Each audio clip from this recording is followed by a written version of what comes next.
This is one of the most central features of cosmology, the singularity theorem. Because it's saying there's a beginning to the universe, according to classical general relativity.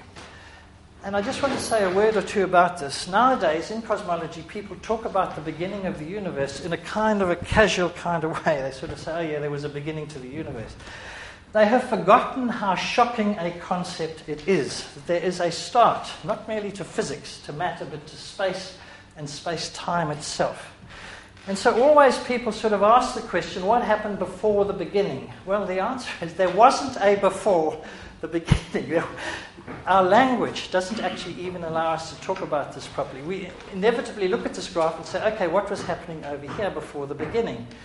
There wasn't any time here. You see, what I need to do is to scrub off the whole thing, including the axes. Nothing existed before here. And even to say nothing existed is still too strong, because exist doesn't mean anything at a time when there wasn't any time or any space or anything. And we have got so used nowadays to the idea, if people talk about the singularity or start of the universe, we have forgotten what a shocking concept it is. Out of nothing. But you see, nothing is not a vacuum. A vacuum is a lot of stuff, which you will hear from prophecy. Not out of nothing, really nothing. Not time, not space, no physics, nothing. The thing comes into existence. And that is a really shocking concept if you think about it. Which is why throughout the history of cosmology, people have tried to find ways of avoiding a beginning to the universe. The temperature diverges, the pressure diverges, the scale factor goes to zero, so the metric tensor goes wrong. You lose the spatial dimensions at that time. You end up with this universe at that limit where there's no space. Space doesn't exist. Actually, time doesn't exist either. So, this is a really important thing. Is this true? Can we get around it? Okay, this is if lambda is naught. So, okay, what about with the positive cosmological constant? And it's been known since the 1930s that a positive cosmological constant can avoid the singularity. You'll find it in that article by Robertson I mentioned to you yesterday. So why don't we say we'll put in a positive cosmological constant? Well, you see, the problem is the following. Throw in a positive cosmological constant, and you'll get a solution which can bounce, or it can be asymptotic to the Einstein static. You can get two singularity-free solutions like that. So why isn't that a good model of the present-day universe? Well, the problem is that lambda had to win in this equation way back there at some time in the past. Now, we're up here. We know the universe has expanded by at least a factor of 1,000, okay, because of the microwave background radiation. At that time, the cosmological constant was the same, but the energy density was 10 cubed, 1,000 cubed, bigger. It was 10 to the 9th times bigger than today, because it's gone as 1 over the scale factor cubed, and the scale factor was 1,000 bigger. So down here, at the time of decoupling, the density was 1,000 times, was a 10 to the, is that 6 or 9? 6 times bigger than today. But the cosmological constant was the same. If the cosmological constant is to avoid the Big Bang, it has to have the same value here as here. There's no way we could ignore that cosmological constant, because it would have dominated the universe way back down then. It would be hugely dominating the universe today. It would be much, much bigger than the measured value of the cosmological constant. So, if you imagine a cosmological constant which will solve the Big Bang problem, then today we would still be accelerating. We would be accelerating so fast we wouldn't have to do tiny measurements to measure the acceleration. It would be absolutely obvious. And so the cosmological constant can solve it in principle, yes, but in practice, no. Or to put it another way, the cosmological constant can solve it if you come to a modified form of cosmological constant which gives you a bounce, or an asymptotic Einstein static, and then decays away. In other words, if you don't have a constant but a scalar field which decays away, and there are such models which I will refer to later, but a straightforward cosmological constant cannot solve the initial singularity. Okay, can we find matter for which ρ plus 3p is negative? Well, when I was a graduate student, the answer was no, but nowadays the answer is supposed to be yes, and the answer is supposed to be a scalar field will solve that inequality. Now, why is that? It's because a scalar field, it's written down in these notes here, and I'm not going to worry about the units, but roughly speaking, a scalar field is equivalent to a fluid for which the energy density is phi dot squared plus 2 times plus the potential energy, and the pressure is equal to phi dot squared minus v of phi.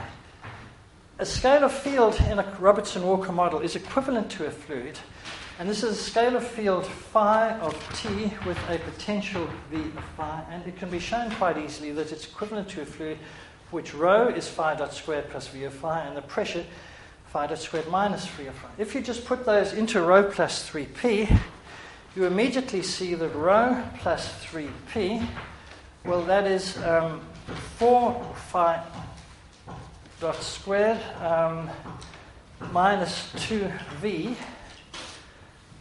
by adding 3 of those and 1 of those, and that is less than naught if phi dot is much less than v. In other words, a scalar field, if it is slow rolling, if it is moving very slowly, can violate the energy condition. Now, firstly, that's what enables inflationary universes to happen, as will be discussed later on. But it also is quite clear here that this offers at least the possibility of avoiding the initial singularity in the universe. I'm going to return to this shortly. There are various people who are saying that in inflation there is no way of avoiding the initial singularity, but actually they're wrong. And I will show you they're wrong shortly when we get on to the rest of the field equations. I want to just spend a little bit more time with the Raychaudhuri equation because it is such an important and such a fundamental equation in cosmology. What that Raychaudhuri equation tells you is the following. Let's just go back to Einstein and ask about a static solution. Let's ask, I want to have a static solution of the Einstein field equation, which means A of t is a constant, so A dot is 0 is A double dot. Put that into this equation here, and you see lambda is kappa upon 2 into rho plus 3p. If you're going to have a static universe, that's what you're going to need. Now, a little bit of history. When Einstein first set up the field equations, he didn't have the cosmological constant. And he effectively discovered this theorem in an indirect way because he had a 0, and because in those days nobody believed, well, in fact, he was dealing only with matter. So he had the equation lambda is kappa upon 2 rho, in effect, because he wasn't looking at the pressure. Initially, he didn't have the cosmological constant, so he couldn't get a static solution. So what he did was he looked at the field equations and he worked out, actually, I can include the cosmological constant. It's a possibility it's there. And if it's there, it gives me a static solution, even if there's no pressure. And if there is pressure, it'll still give you a static solution. So Einstein introduced the cosmological constant in order to get the static solution. I'm saying where that comes from is from the Raychaudhuri equation. Why did he want a static solution? As I said yesterday, because at that time everybody knew that the universe was static. That was just commonly accepted as being the wisdom of the time.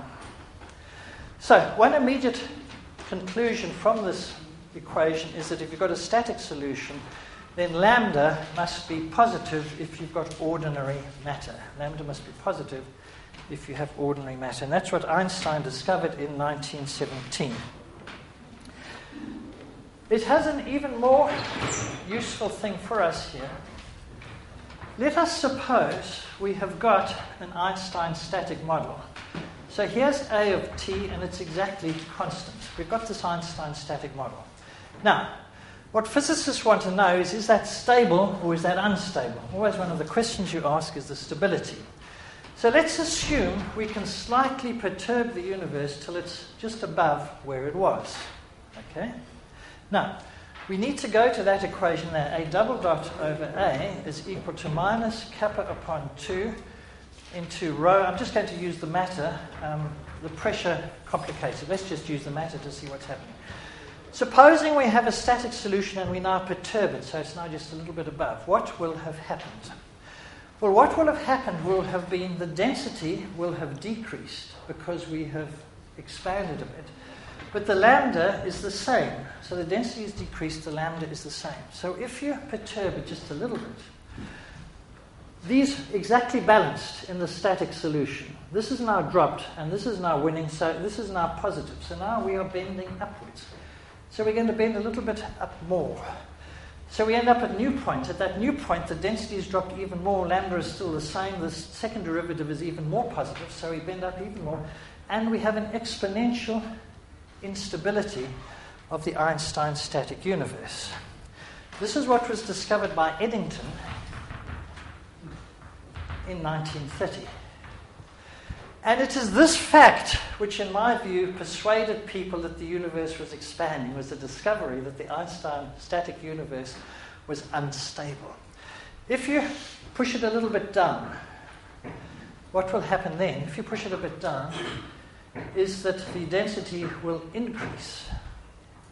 And lambda will be the same. This will then be negative, so it will bend downwards, and it will follow a catastrophic path into a singularity. So from the Raychaudhuri equation, we deduce, firstly, you need a cosmological constant if you have ordinary matter to get a static solution. And secondly, you deduce that the Einstein static universe is unstable. So most physicists then say that means the Einstein static universe is not physical because it's unstable. Now, let's just step back a minute and think about that. Can we perturb the universe? Well, the answer is no. The universe is everything there is. And if the universe is there, you can't perturb it unless you're God outside poking your fingers inside somehow to the universe. So in fact, this idea of perturbing the universe is not a viable idea. The way we would rephrase this nowadays is in terms of fine-tuning. You have to get the balance between the scale factor and the lambda infinitely accurately right in order to balance it. And even quantum fluctuations, should they occur, would now threaten this. So the point about it nowadays would be to say, when we say it's unstable, what we would say, I think we would rephrase that nowadays to say, look, you need incredible, infinite fine-tuning to achieve the exact balance between the cosmological constant, which is trying to push it apart, and the energy density, which is trying to hold it together. You need infinitely accurate balance and infinite fine-tuning, and that is what most people would regard as unphysical nowadays. So that would be a different way of stating this. Do you know what Einstein's response was to Eddington's discovery?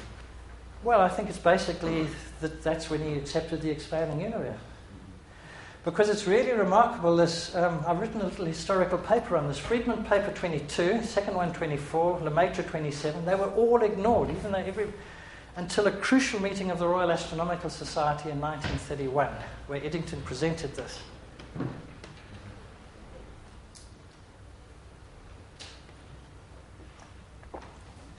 Okay, so now, for ordinary matter, we have the problem of the origin of the universe.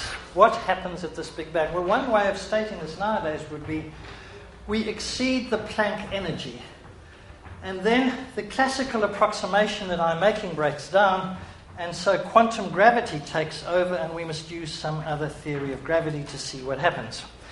And so currently the way we would express this would be to say what this is really saying is, given standard physics and the standard Robertson-Walker model, what is inevitable in the early past is quantum gravity, which may or may not solve the initial singularity of the universe. The standard wave function of the universe scenario does not solve it, but the loop quantum gravity scenario does solve it, but we don't know which of those is correct.